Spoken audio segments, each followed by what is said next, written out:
A prominent European nationalist is preparing to run for the presidency of a nuclear power while tethered to a state-issued ankle monitor. It is Wednesday, July 8th, 2026, and my name is Lambert Woollingham, processing the Daily Shear. We are documenting the sudden collapse of a maritime ceasefire, a $30 billion shift in semiconductor logistics, and a gubernatorial candidate proposing to liquidate $17 billion from the state rainy day fund. The administrative machinery of Central Texas continues to substitute paperwork for progress. Amazon is preparing to pour concrete on a 249,000 square foot sorting facility in Georgetown, years after initially securing the property. The logistics giant filed administrative paperwork with the state this week, signaling an August construction start at the Gateway 35 Industrial Park. Valued at $48 million, the warehouse project resurrects expansion plans that stalled in 2021, despite the company having already purchased the 56-acre tract.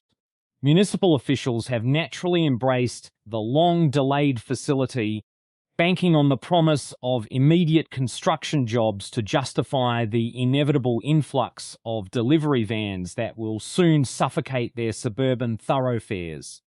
Governor Greg Abbott has ordered the State Health and Human Services Commission to launch a formal investigation into Mission Regional Medical Center over allegations of a structured maternity tourism operation.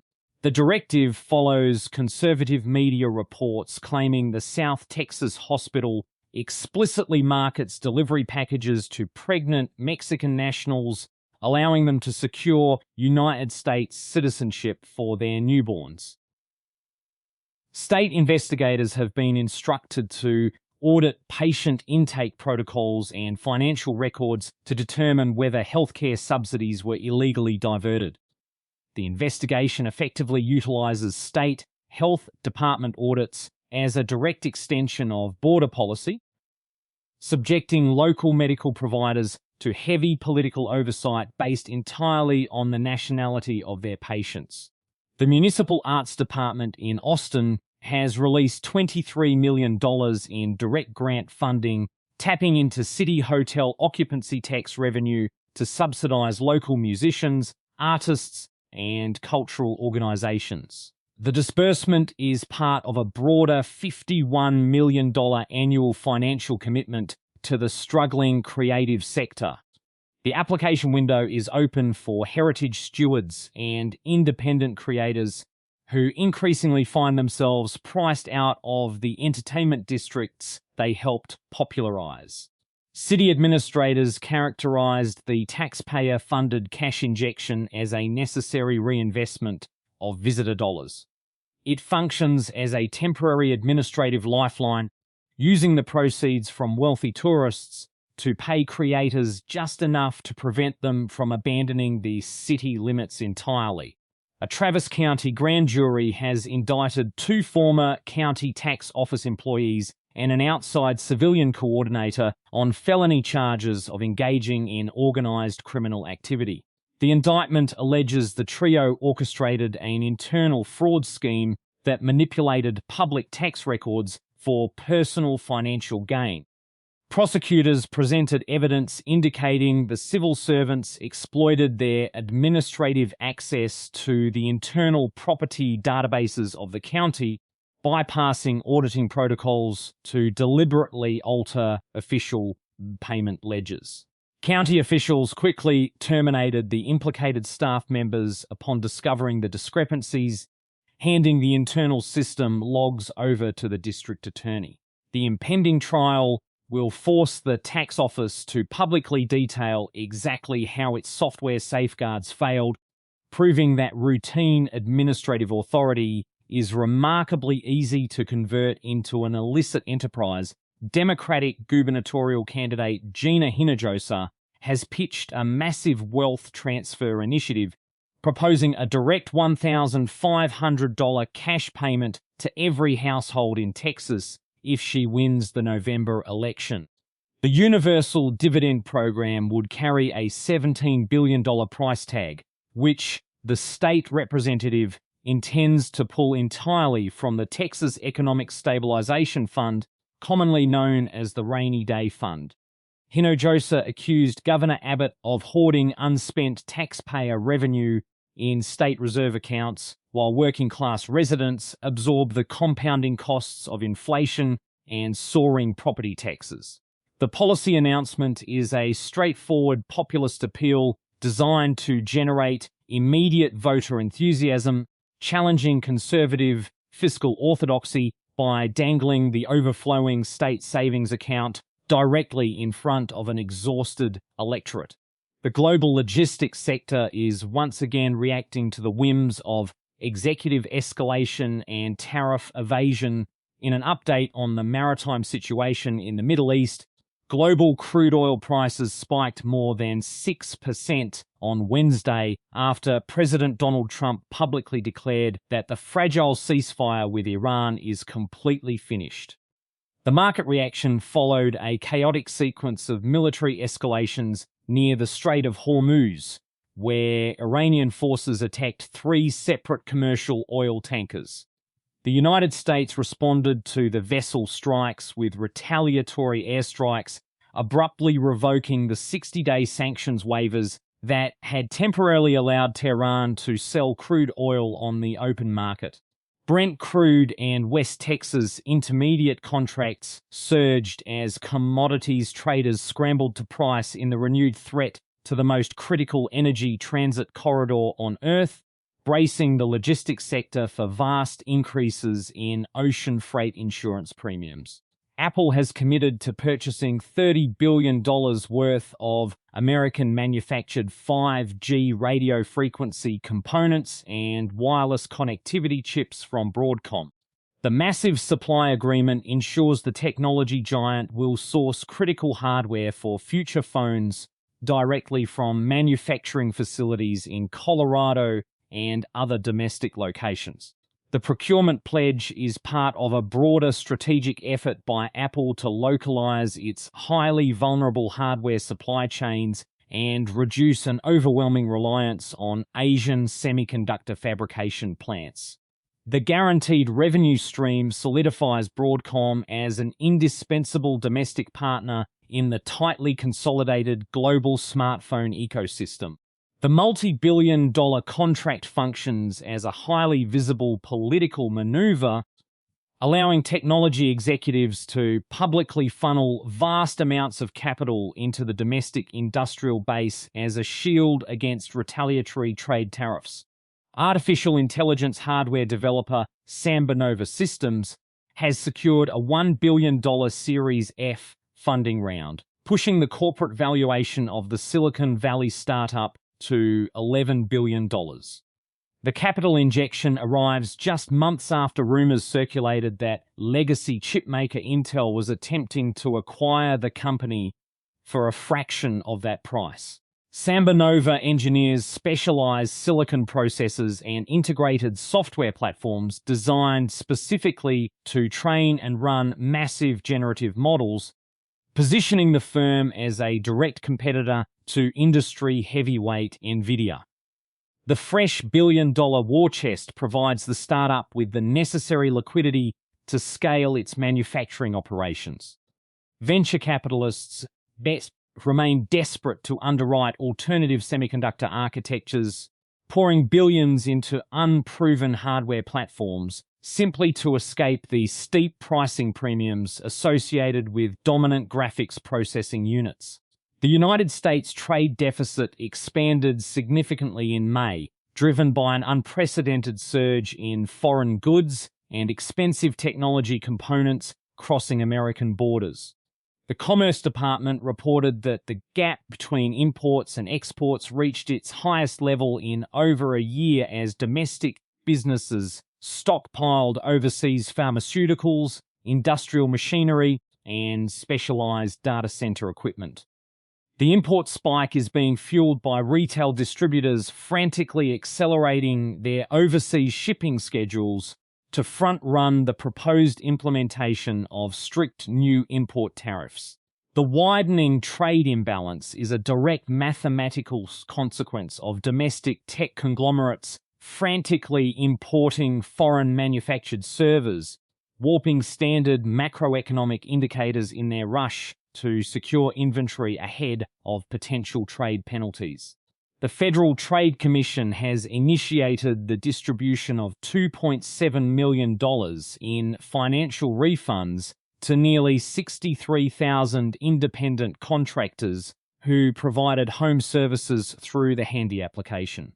The payouts stem from a federal enforcement action against the gig economy platform, which currently operates under the Angie Services umbrella.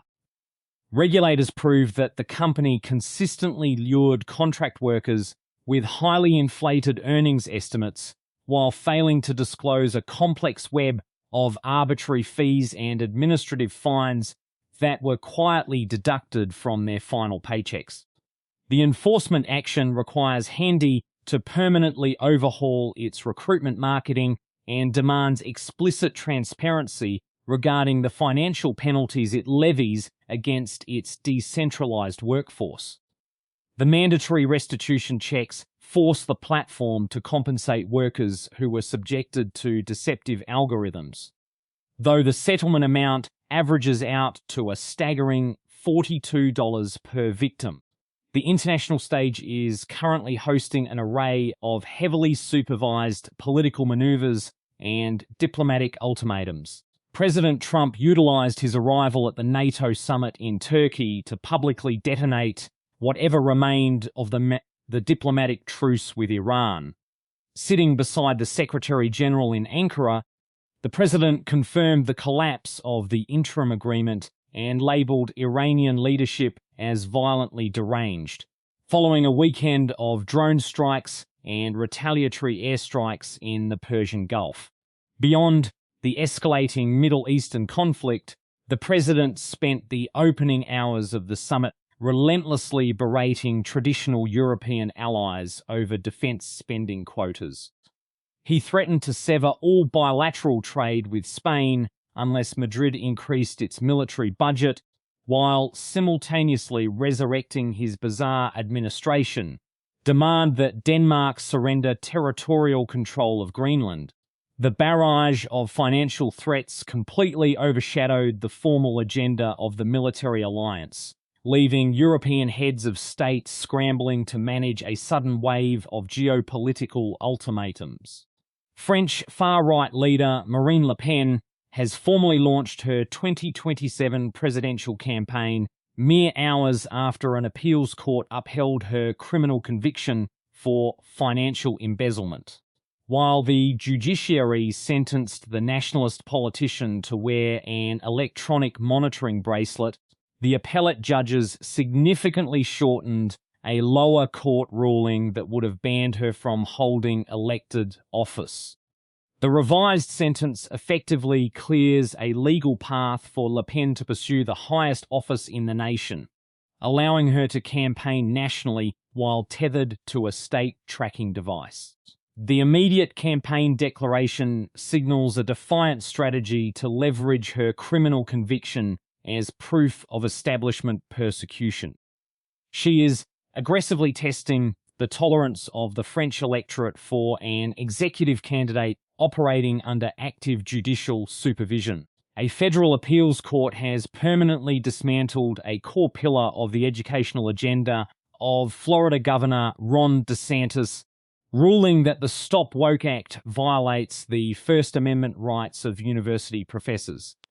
In a 2-1 decision, the 11th Circuit Court of Appeals struck down the higher education provisions of the law, which explicitly prohibited academic faculty from teaching or discussing specific concepts related to systemic race and gender inequalities. The panel concluded that the state legislature cannot legally dictate the boundaries of collegiate academic discourse by threatening institutional funding. The appellate judges accused the state of attempting to act as a constitutional puppeteer over adult higher education. The decision shields professors from administrative retaliation, reaffirming that the government cannot leverage its educational budget to enforce partisan speech codes in college classrooms. Former Jackson Mayor Chokwe Antar Lumumba has pleaded guilty to federal charges of bribery, wire fraud, and money laundering, formally admitting his role in a municipal corruption scheme. The plea agreement ends a high-profile legal battle that began in 2024 when a federal sting operation caught Lumumba and two other elected officials accepting illegal cash payouts to facilitate downtown real estate contracts. The admission of guilt is a stunning reversal for the Mississippi politician, who spent the past 2 years publicly dismissing the federal indictment as a racially motivated political prosecution. He now awaits federal sentencing, having traded his mayoral authority for a negotiated reduction in federal prison time. Lumumba had originally built his national reputation on promises of radical municipal transparency, making the mundane reality of his envelope-based bribery scheme a deeply conventional disappointment. The Democratic Party is engaged in a frantic public pressure campaign to force Graham Plattner out of the highly contested Maine Senate race following the emergence of sexual assault allegations. Prominent national progressive figures, including Senator Bernie Sanders and Senator Elizabeth Warren, have explicitly demanded that the Democratic nominee abandon his campaign against the incumbent Republican. Plattner has vehemently denied the accusations, stating he is currently evaluating his political options, but has thus far refused to formally withdraw his candidacy. The National Party apparatus has effectively cut off his campaign funding, isolating the embattled nominee ahead of the rapidly approaching general election. State party officials are frantically exploring legal mechanisms to substitute Plattner on the ballot, leaving local organisers to scramble for a viable replacement candidate willing to inherit a fractured and actively self-destructing race. I am entirely captivated by the logistics of Marine Le Pen campaigning for the French presidency while wearing a court-ordered electronic monitoring bracelet. It is a remarkable evolution in political optics. Historically, a candidate attempting to project strength while tethered to a state tracking device would have faced certain logistical hurdles, such as explaining the faint blinking light under their trouser leg during a televised debate. But we have moved past that. Now, the ankle monitor is practically a credential. One has to assume her advanced team is currently mapping out the precise radius of her parole restrictions to optimize rally locations, calculating exactly how close she can stand to the border before the ankle bracelet alerts the gendarmerie and triggers a tactical response. There is a distinct possibility she could win the election, assume command of the French nuclear arsenal, and still be legally required to be home by 8 o'clock in the evening. Keep your ankle monitor charged and your receipts documented. The friction will still be here when you return. I am Lambert Woollingham, and I will be waiting to see if anyone successfully purchases Greenland. The day has been shorn. Until tomorrow.